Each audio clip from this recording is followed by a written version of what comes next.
Hey everyone, welcome to Broadband Deployment News. I'm Rick Usey. So the USDA is requesting a temporary waiver on the Buy American provisions that are in the Infrastructure Act. I'll be right back.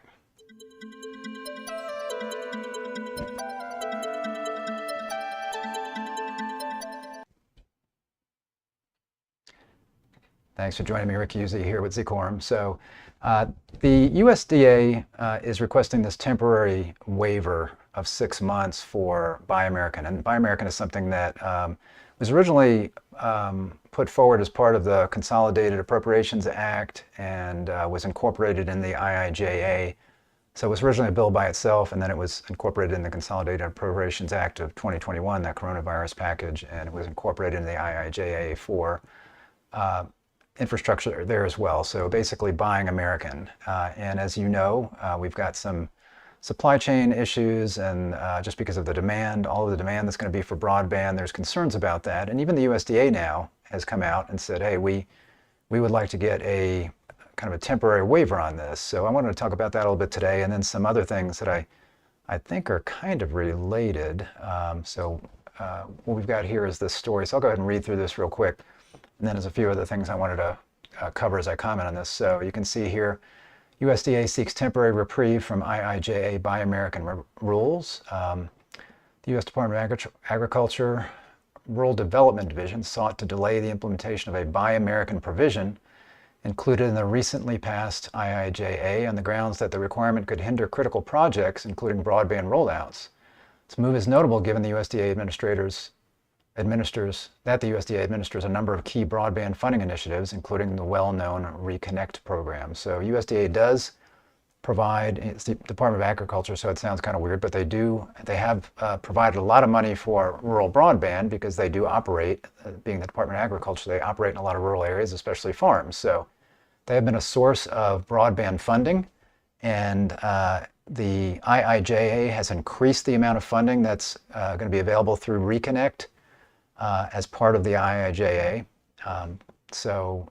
They are falling under this new provision here for this Buy American. Passed in November 2021, the IIJA included a Buy American rule, which requires projects receiving federal infrastructure funding to use products and materials which contain at least 55% domestic content. That requirement was set to be applied to money obligated for projects after May 14, 2022, and of course we passed that.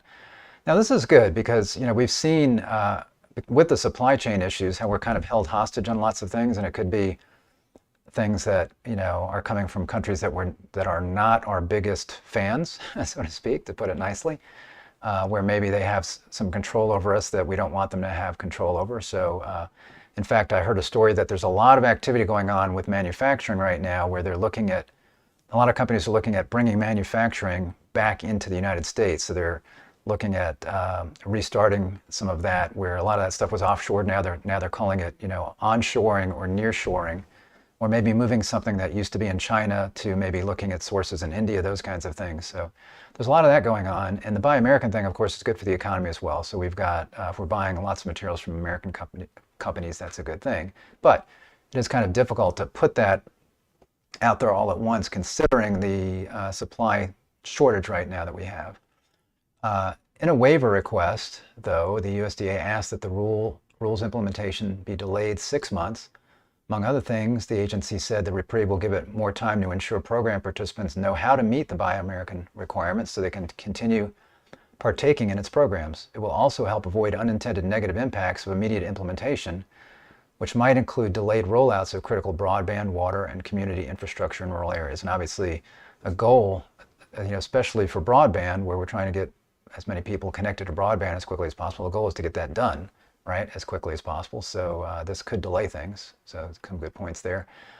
Changing program requirements mid-cycle could cause confusion and garner distrust that undermines administration goals, it argued.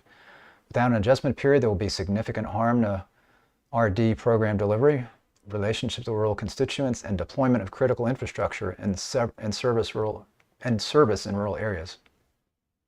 Late last year, USDA opened up a third funding round for its ReConnect program, announcing plans to award up to $1.15 billion in loans and grants for broadband projects. The window for applications closed March 2022. While the agency has yet to announce awardees, it noted in the waiver request that tribal entities are critical participants for the ongoing ReConnect Round 3 awards for broadband, and delays will have a negative impact on the tribal entities. A lot of focus on tribal entities right now, so I think they're playing that card because there's a lot of focus on that in the IIJA. Public comments on the USDA's waiver request will be open through July 18th, so you can comment on that if you would like, and there's an email address for that I'll point to in a minute, and I'll link to some documents at the end here. It's worth noting the agency isn't the only entity worried about the impact of IIJA's Buy American requirements on broadband builds. In January, several broadband groups, including USTA or US Telecom, NCTA, the Internet and Television Association, that's the NCTA, NTCA, also known as the Rural Broadband Association. A lot of these associations have kind of changed their names because they used to have the word cable in them, and now they're kind of making sure that everybody knows that it's more about broadband. So let's see who else. The TIA, CTIA, and CCA sent a letter to the Department of Commerce seeking a limited waiver of the rule for broadband projects. Several other industry players, including the likes of Cisco, Intel, U.S. Chamber of Commerce, and Encompass, have chimed in with the same request. The requests are notable because the DOC's National Telecommunications and Information Administration, the NTIA, is set to distribute more than $45 billion of the $65 billion recently allocated by Congress for broadband. Now, of course, that's not going to happen until early, at best, next year, more like spring to early summer. NTIA Chief Alan Davidson said recently it plans to follow the Buy American requirement, though it fully expects there to be some waivers. So it expects there to be some waivers. So there is a link in this article, and I'll link to this separately. There's this is their waiver request, and you can read through that. On the first page is the email address. So they have an email address where if you want to comment, you can do it that way. So I will link to this document. And something else that seems related to me is the FCC at the same time, just recently, you can, what's the date on here? July 1st. So they're seeking comment on interagency broadband coordination, or the agreement for that. So maybe it was the Consolidated Appropriations Act that did this, that required agreement between these three organizations. So I could be conflating a few things there as far as originally the Buy American being in Consolidated Appropriations. So it's definitely the IIJA. This, I believe, came out of the Consolidated Appropriations Act, where they are requiring that these three agencies that are handling a lot of this broadband money coordinate, because they want to make sure we're not duplicating efforts, that things are being handled efficiently. So you've got the USDA that we already talked about, that's got the USDA ReConnect program. Then you've got the FCC, that's got programs like CAF2, which is over now, but RDOF that succeeded that. Plus the FCC manages the Affordable Broadband Connectivity Program, the ACP, Affordable Connectivity Program. And then you've got, of course, the NTIA, which is managing money like ARPA, and then also, of course, the IIJA, the BEAD funds that they were talking about, the $65 billion plus $42 billion, $42.45 billion of that going through BEAD. So those are the three organizations that need to be working together. So in the Consolidated Appropriations Act, there was this, they were required to come up with this agreement, which they did. They came up with an agreement, and now they're seeking comment on that, because they were also required, once they came up with that agreement, to, within a certain period of time, seek comment from the public. So that's what this is. So you've got their public notice on that, where they're seeking comment on this. So what I find interesting about this is the USDA, if they're going to coordinate on this, they're trying to coordinate different kinds of rules, like what's the definition of broadband, or what are all these programs, what's going to be required in these programs, let's say for upload and download speeds, but other things as well. So for example, waivers, do we just, if we're going to waive it for the USDA for 6 months, then really we need to waive it for everybody if they're going to be coordinating amongst each other, right? That seems logical to me.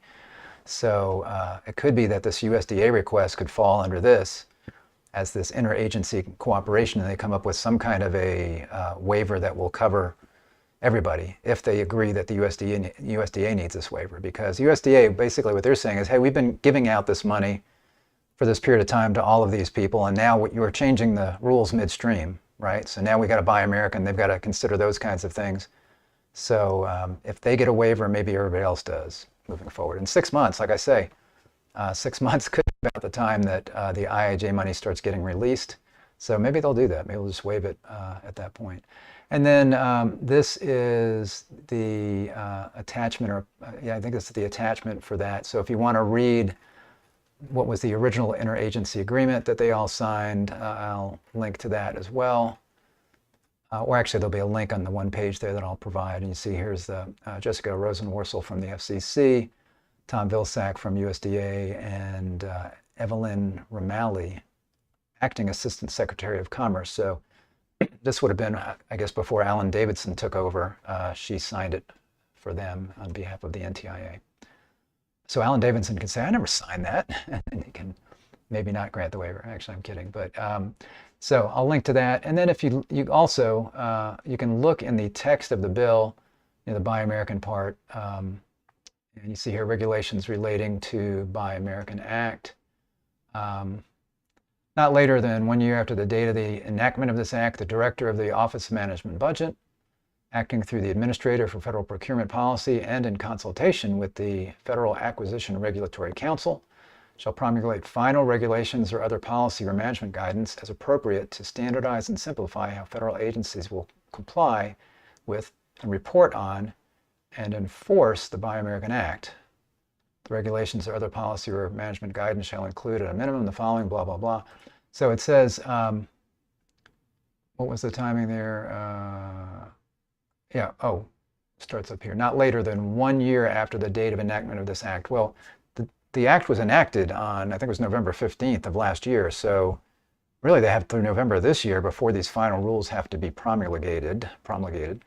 So it seems like there's some leeway there as well. I know there was a date in that article about May, or whatnot. So it seems to be that there's some leeway here. It makes sense considering the situation that we're all seeing here with shortages, whether that be baby formula, or you go to the grocery store and there's lots of empty shelves. Well, you have the same thing if you're trying to deploy broadband. You've got long waits on, how long is it going to take you to get the fiber, to actually purchase the fiber or maybe equipment that you need to be able to deploy your broadband network. There's long lead times in those things. And making the Buy American thing and having certain regulations around that could hinder the deployment of that or the speed that gets deployed. Now, of course, we do have rules in place for certain equipment, for example, from China that cannot be used, and I'm sure there's not going to be any waivers on that. But we'll have to see how this is impacting people that are trying to get this done. And I do anticipate that there will be waivers. They may grant the waiver just to the USDA, but I think maybe in conjunction with this interagency agreement, it makes more sense to just make that a waiver for everyone up until a point and not start implementing that until later. We'll have to see what happens. Thanks for joining me. If this was interesting, go ahead and give me a like on the video. If you are not subscribed, click the subscribe button, ring the little bell, and you'll be notified when I'm live. Thanks a lot, and I will see you next time for Broadband Deployment News. Take care.